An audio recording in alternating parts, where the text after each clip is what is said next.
Buenos días con todos los presentes, soy el ingeniero Jesús Miranda y esta es una clase de automatismo de cuadros eléctricos para segundo año de bachillerato. Esta es la clase número 13. ¿Qué temas vamos a revisar aquí? Vamos a revisar verificación de niveles de señal en puntos de test, elaboración de informes técnicos, protocolos de identificación y técnicas de mantenimiento. La parte técnica de mantenimiento ya las habíamos revisado en la clase pasada, cuando revisamos cómo se comprueban los componentes de una tarjeta electrónica microprogramable, cómo se comprueban los transistores, los diodos, la resistencia, los inductores, cómo se comprueban los reguladores de voltaje, los componentes SMD y los integrados. Todo eso verificamos cómo se comprueba con el multímetro. Hoy día nos vamos a enfocar más en dos herramientas para la comprobación de tarjetas digitales netamente, que son la punta lógica o sonda lógica y el osciloscopio. Por eso los objetivos de esta clase son conocer las herramientas más relevantes para el diagnóstico de sistemas digitales microprogramables y aprender a usar la punta lógica y el osciloscopio. Primero, esto entraría en la parte de verificación de niveles de las señales. Verificación de los niveles de las señales en puntos de test o puntos de prueba. Para ello vamos a utilizar la punta lógica digital. Esta es una herramienta bastante útil para aquellos que trabajen en desarrollo o reparación de circuitos de lógica TTL. La punta lógica o sonda digital es un indicador de presencia de pulso alto y bajo, tren de pulsos o alta impedancia y salidas desconectadas. En conjunto, con un inyector de señales y un detector de corriente, la punta lógica integra el equipo de medición básico para sistemas digitales. ¿Para qué sirve concretamente? Una punta lógica es un instrumento que sirve para detectar niveles de altos y bajos, respuestas lógicas digitales de ceros y unos, o señales de pulsos en cualquier parte de un circuito digital. Más adelante vamos a ver cómo se compone esta punta lógica y cómo se utiliza. La punta lógica se alimenta de la misma fuente de alimentación del circuito, bajo examinación, conectándose el terminal cocodrilo negativo a la masa y el terminal cocodrilo positivo a los 5 voltios. Terminales cocodrilo son los que se encuentran aquí. Si ven estos que parecen unos cocodrilos, unos lagartos, son como una especie de pinzas que se abren con un poco de presión y van a sujetar fuertemente el terminal que nosotros queremos.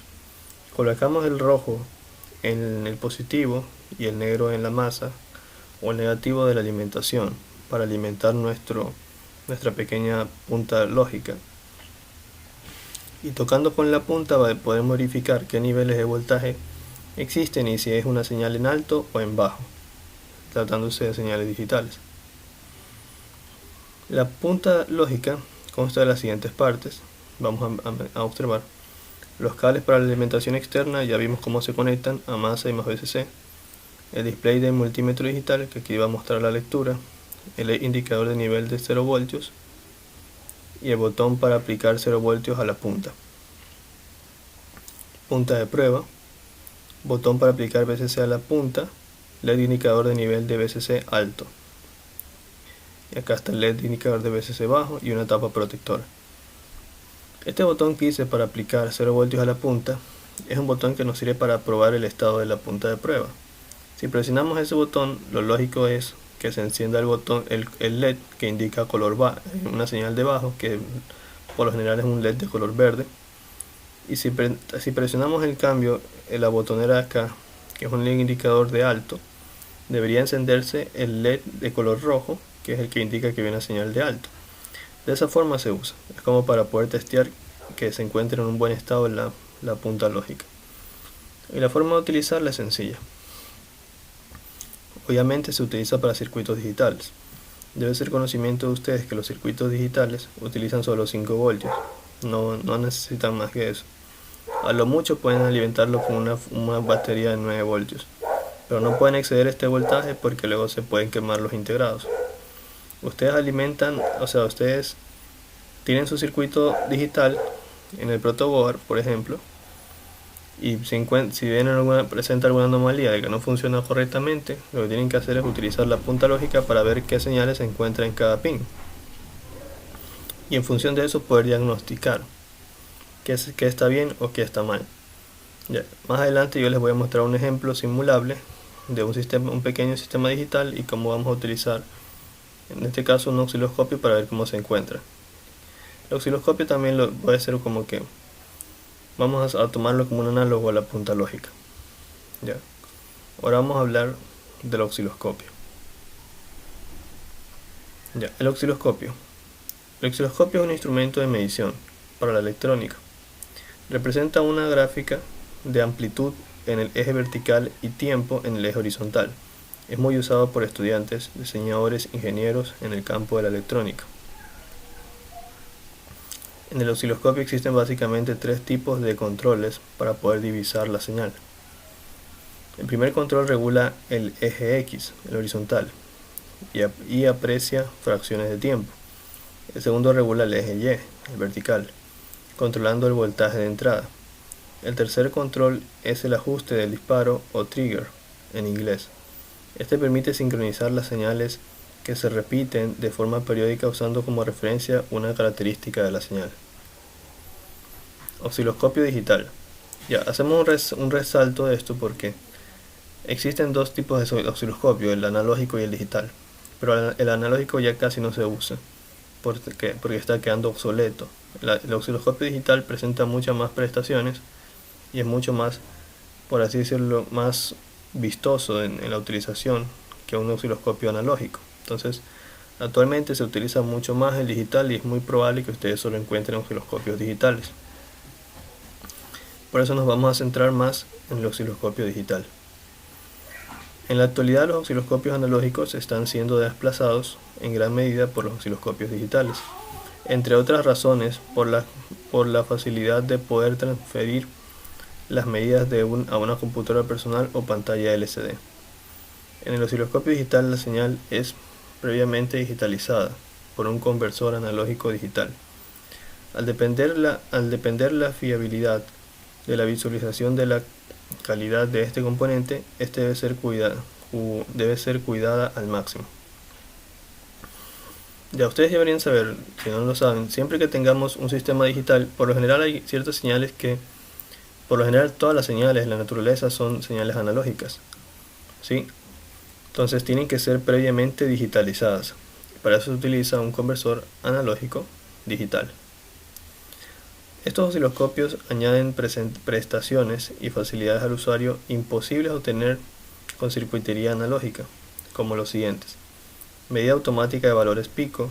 El valor pico es el valor máximos y mínimos de señal. Verdadero valor eficaz. El valor eficaz es el verdadero valor que realmente se aprovecha en la carga. Medida de flancos de señal y otros intervalos. Los flancos son los periodos de la señal en los cuales la señal sube o baja. Se los llama también flancos de subida o flancos de bajada. Captura de transitorios. Un transitorio es un momento en el que la señal oscila hasta antes de colocarse en su punto, antes de ganar estabilidad. Se llama transitorio. Cálculos avanzados como la FFT para cálculos de espectro de la señal. Ya, FFT y espectro de la señal son conceptos más avanzados que ustedes podrían estar viendo en la universidad o estudios superiores. Trata acerca de series de Fourier y otras cuestiones para hacer análisis de señales para telecomunicaciones y entre otros. Ya, elaboración de informe técnico.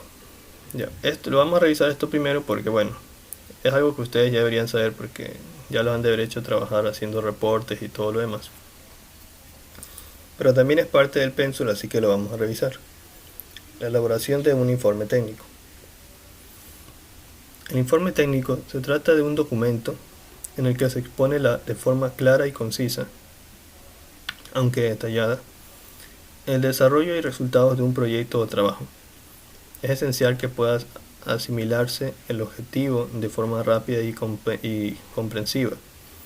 Algunas de las características de un informe técnico son cómo está enfocado, a que sea leído por otras personas y no solo por nosotros mismos, debemos tener en consideración a quién va dirigido.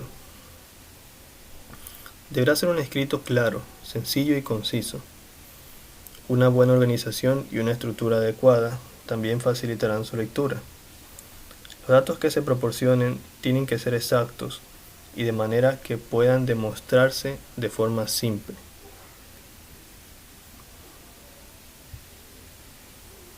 Parte de un informe técnico. En el momento de redactar un informe técnico, debemos atender a la realización del estudio, momento en el que se recopilan todos los documentos, datos y antecedentes previos, y también donde se realiza un contraste de información adecuado. Luego ya se está preparado para llevar a cabo un primer borrador del informe técnico en el que volcaremos toda la información y a la cual iremos añadiendo las modificaciones necesarias.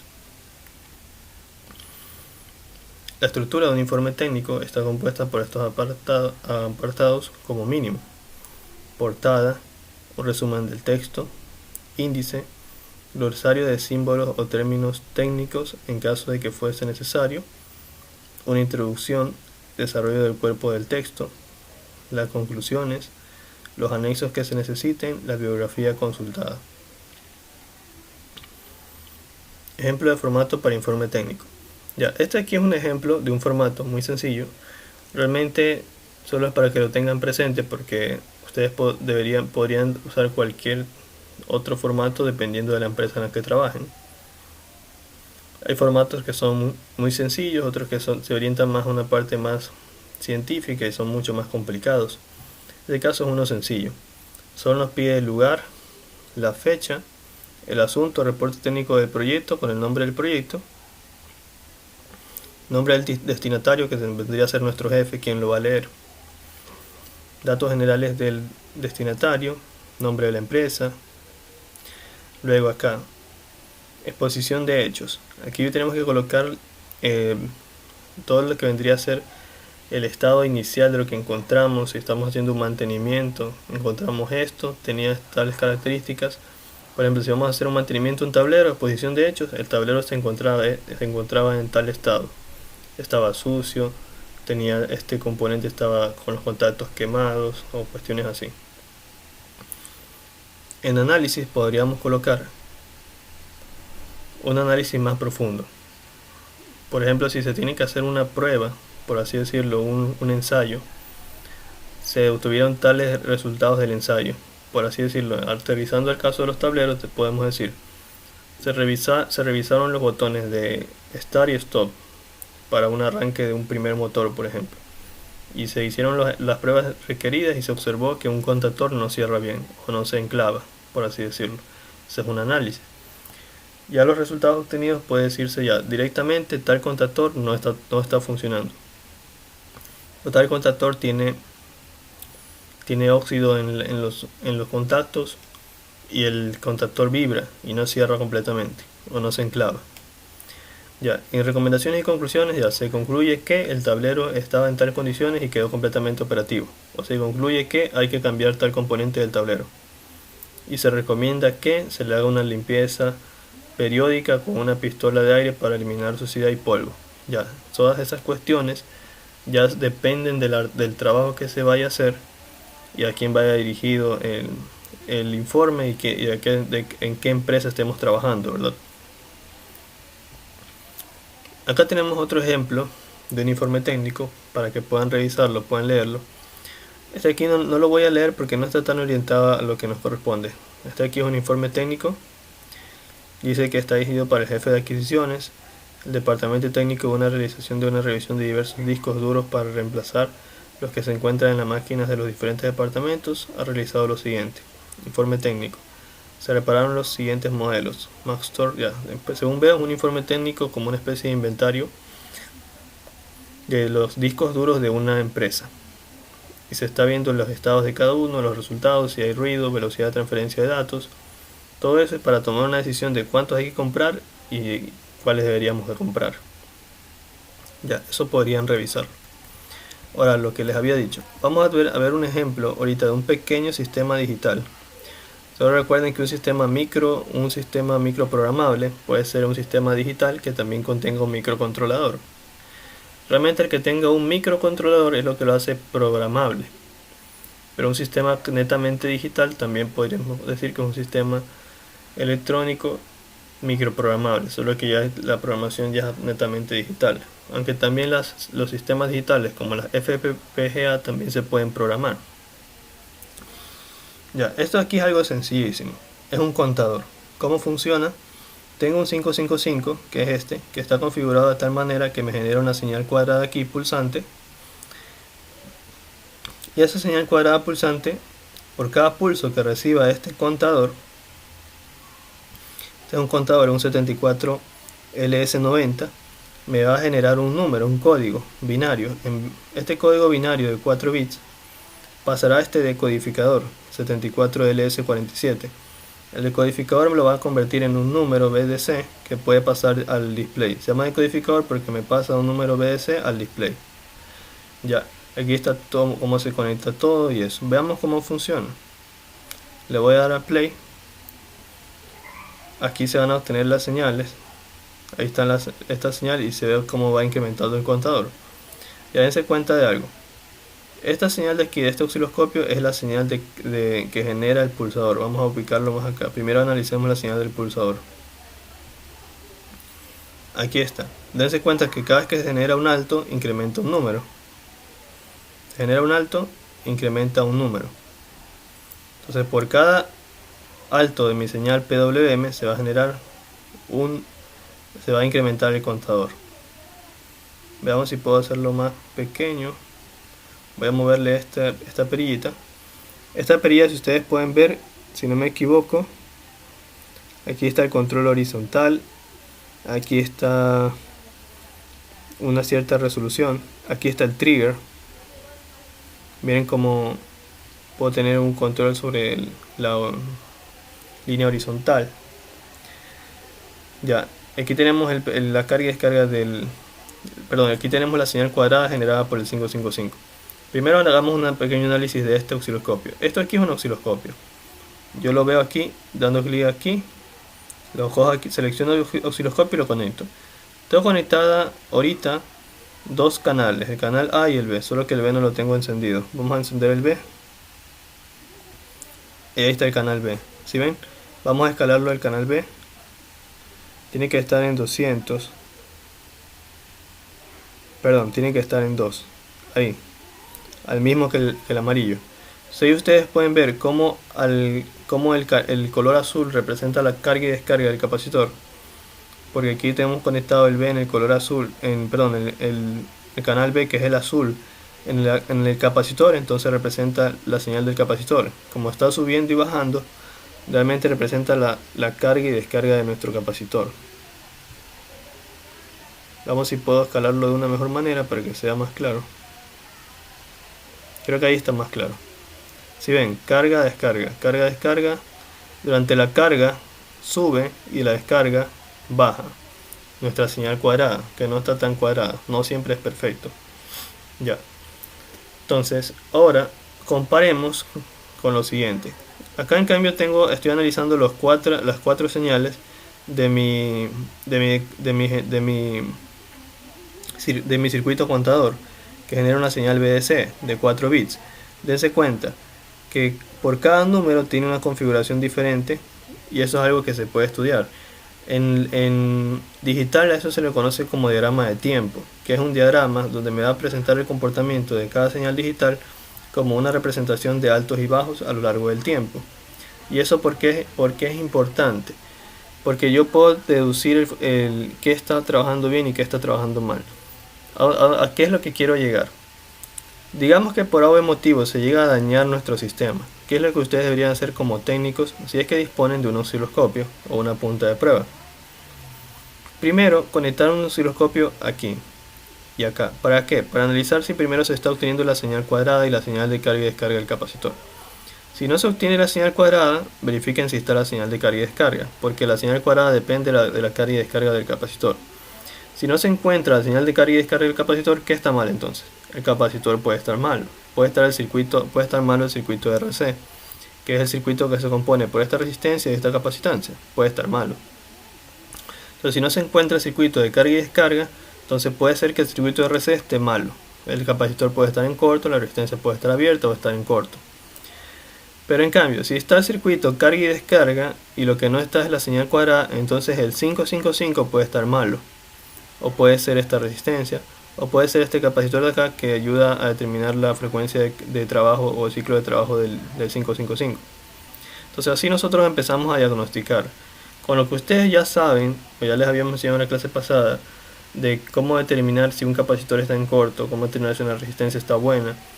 Asociando esto, ustedes primero hacen una prueba general de todo esto. Si ahí no encuentran la falla, le hacen una prueba con un osciloscopio para ver si está generando la señal cuadrada y la señal de carga y descarga que debería generar.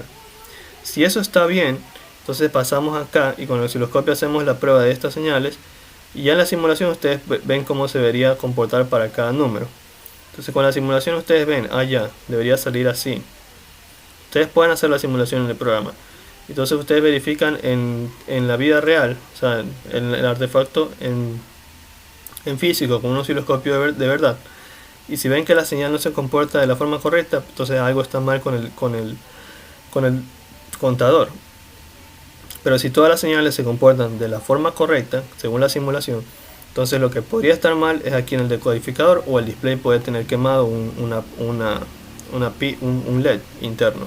Entonces, eso es a lo que quiero llegar. Para diagnosticar un sistema digital no es necesario saber tantas cosas, sino entender cómo funciona el sistema, tener una idea de qué es lo que debería hacer el sistema como tal. Y cuando ustedes no saben qué hace un sistema, lo pueden simular. Claro, tal vez se pueden demorar un poco, pero con esto van a tener la certeza de que si el sistema está trabajando bien o no. Y luego que hacen eso, con el osciloscopio se puede verificar en tiempo real qué parte o qué etapa específica del circuito no está trabajando bien.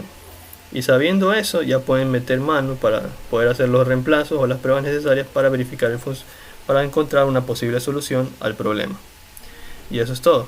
Recuerden que estos circuitos se alimentan con 5 voltios, los circuitos digitales. No son circuitos analógicos que se pueden alimentar con 15, 20 voltios, así como los op-amps o los LM324, las compuertas, ese tipo de compuertas. Eso sí es analógico, eso sí puede alimentarse con eso. Pero estos de aquí, si ustedes lo alimentan con más de 9 voltios, pueden quemarse. Ya. Eso vendría a ser todo por la clase de hoy. Espero se haya comprendido y vamos a reforzar cualquier duda en la clase presencial. Gracias.